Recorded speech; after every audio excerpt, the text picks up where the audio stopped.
நம்ம ஃபாலோவர் கிட்ட இந்த ஏசிமெட்ரிக் ஏலைன் டாப் எப்படி பண்ணுறதுன்னு பார்த்துடலாமா? ஒரு நார்மல் ஏலைன் பேட்டர்ன் எடுத்து வச்சுருக்கேன். அதை சீட் லென்த்துக்கு எடுத்துக்கோங்க. ஸோ அதை விட ஒரு 5 inches அதிகமாக ஒரு லைன் வரைஞ்சி அதையும் பேட்டர்னில் இன்க்ளூட் பண்ணி இதை கட் பண்ணிக்கோங்க.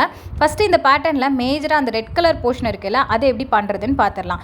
ஸோ இப்போ நம்மளுக்கு இந்த ஏலைன் டாப்பில் வெயிஸ்ட் லைன் இருக்கும்ல, அதுக்கு கீழே சைட் சீமில் ஒரு 3 to 4 inches மார்க் பண்ணிக்கோங்க. அண்ட் ஆக்சுவல் லென்த், அதாவது நம்ம சீட் லென்த் எடுத்திருக்கோம். ஸோ அதுக்கு கீழே லெஃப்ட் சைடில் ஒரு 2 inches மார்க் பண்ணுறேன். இப்போ இந்த 2 பாயிண்ட்டையும் ஜாயின் பண்ணிவிட்டு அங்கே ஒரு வி ஷேப் வந்திருக்கு பாருங்கள். ஸோ அதை வந்து ரேண்டமாக தான் நான் கொடுத்துருக்கேன். இதுக்கு எந்த மெஷர்மெண்ட்டுமே கிடையாது. ஸோ இதுக்கு லெஃப்ட் சைடில் இருக்கிறது நமக்கு தேவை கிடையாது. இப்போ மேலே உள்ளது முடிஞ்சிருச்சா? கீழே உள்ளது வரைகிறதுக்கு லெஃப்ட் சைட் ஷோல்டர்லேருந்து ஒரு கைட்லைன் லைட்டாக வரைஞ்சிக்கோங்க. இப்போ அந்த பாயிண்ட்டையும் நம்ம ரைட் சைடில் ஆக்சுவல் லென்த்துக்கு ஒரு பாயிண்ட் இருக்குல்ல, அந்த ரெண்டையும் கனெக்ட் பண்ணிவிட்டு மேலே வந்து பேரலாக ஒரு லைன் இருக்குது பாருங்கள், அதோட ஜஸ்ட் வி ஷேப் மாதிரி உங்கள் விருப்பத்துக்கு ஏற்ற மாதிரி இதை கனெக்ட் பண்ணிக்கோங்க. இப்போ தேவையில்லாத பீசஸ்லாம் மார்க் பண்ணிவிட்டு ஃபஸ்ட்டு அதை கட் பண்ணிக்கோங்க.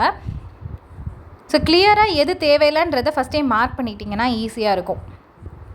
ஸோ பேட்டர்ன் வந்து உங்களுக்கு ஃபைனலாக இப்படி தான் வரும். ஸோ இந்த பேட்டர்ன் வேறு கலரில் இருக்கிறதுனால இதை ஸ்ப்ளிட் பண்ணிவிட்டு நீங்கள் கிளாத்தில் எடுக்கும் போது எக்ஸ்ட்ராவாக மேலே மட்டும் ஒரு 1 or 2 inches சீம் அலவன்ஸ் கொடுத்துட்டு மேலே இருக்க பேட்டர்னில் ஃபஸ்ட்டு பைப்பிங் வச்சு ஃபினிஷ் பண்ணிவிட்டு ரெண்டையும் மேலே வச்சு டாப் ஸ்டிச் பண்ண போகிறீங்க.